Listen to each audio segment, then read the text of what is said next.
invoque o nome. Romanos 10, de 6 a 21.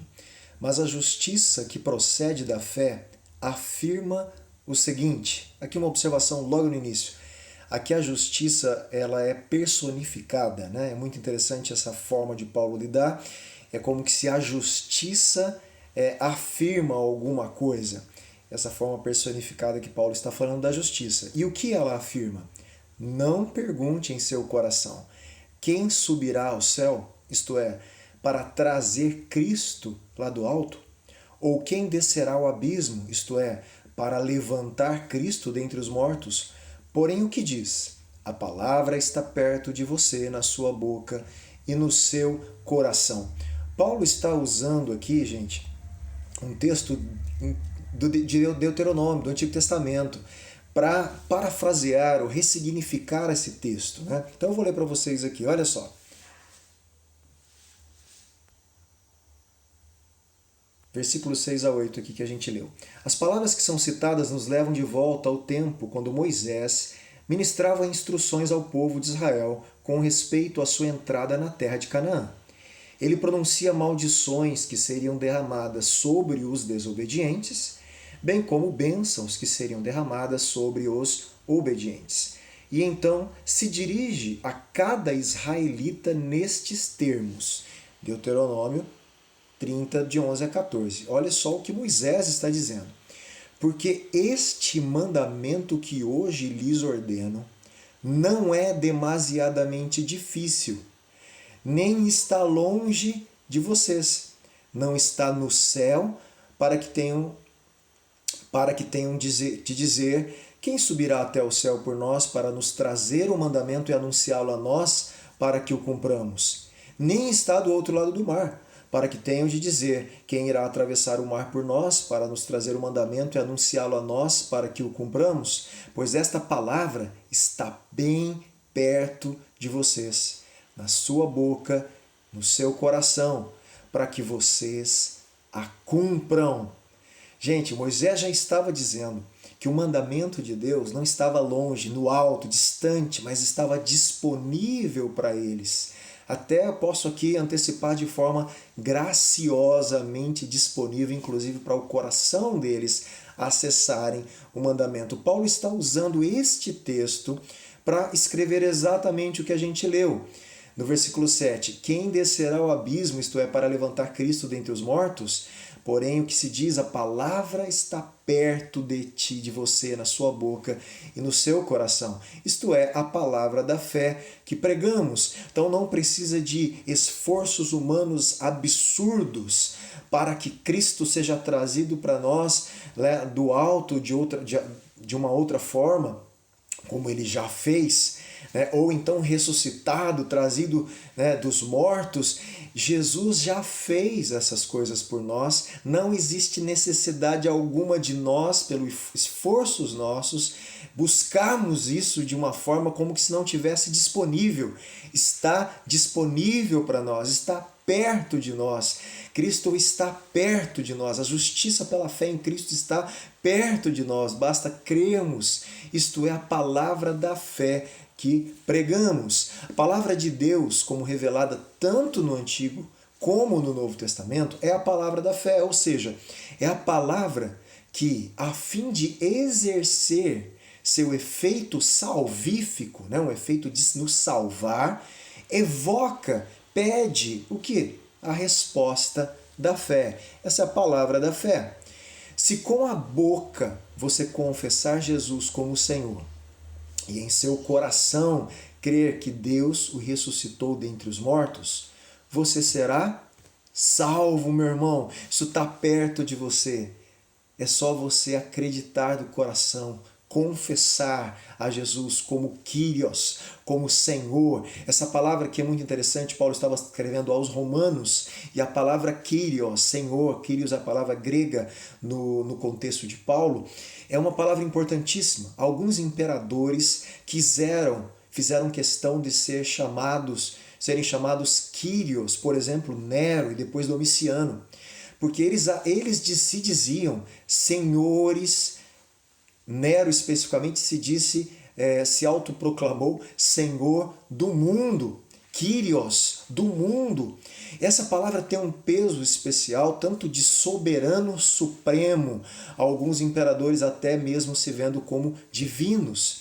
Então Paulo está justamente dizendo que você deve confessar com a sua boca que não existe ninguém e nada que seja soberano e supremo sobre a sua vida, ainda que isto lhe custe a sua vida terrena, porque esta frase, em alguns momentos no Império Romano, durante alguns momentos de alguns imperadores, poderia custar a vida de quem fizesse essa confissão pública.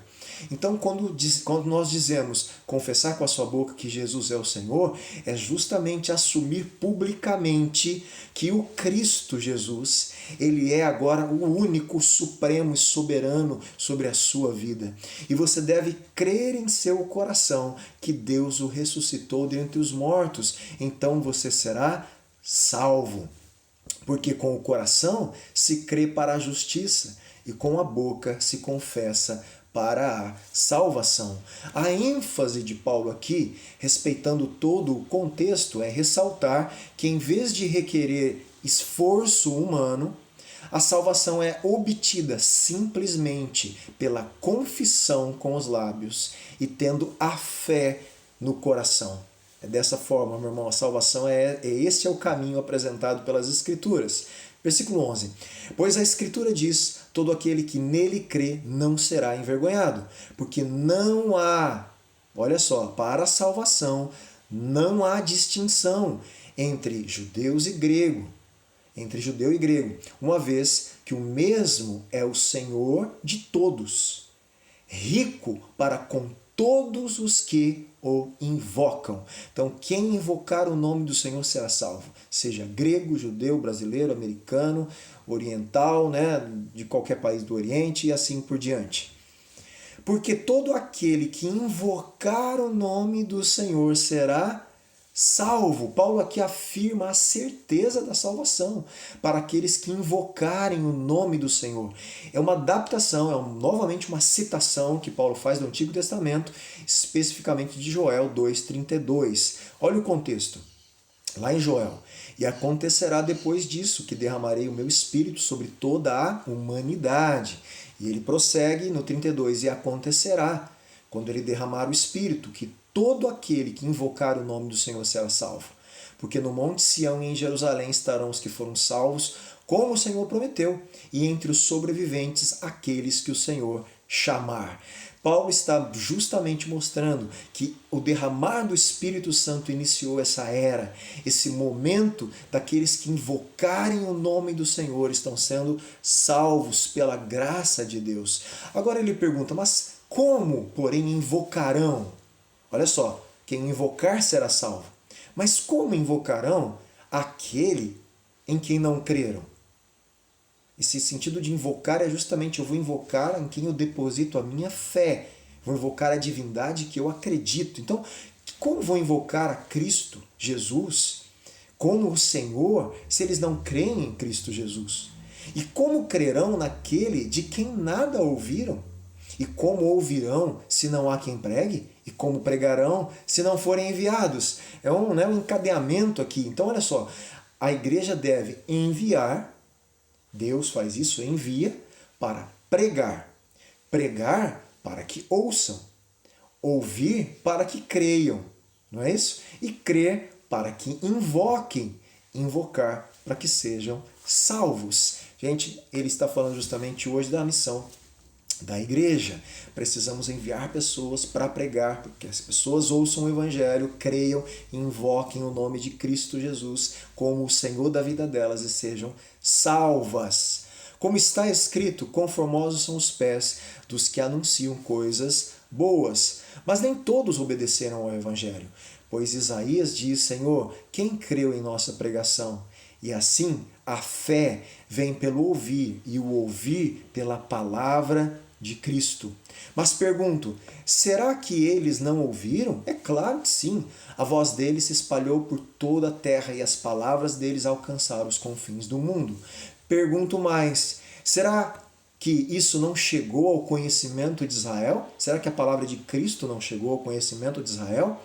Moisés já dizia: eu farei com que vocês fiquem com ciúmes de um povo que não é nação, por meio de gente insensata, e eu os provocarei a ira.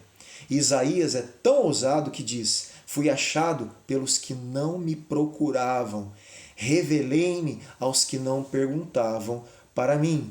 Quanto a Israel, porém, diz: todo dia estendi as mãos a um povo desobediente e rebelde. O que Paulo está aqui concluindo nessa argumentação é falar que a palavra do Evangelho foi pregada a judeus e gentios e que Israel continuou obstinado e rebelde.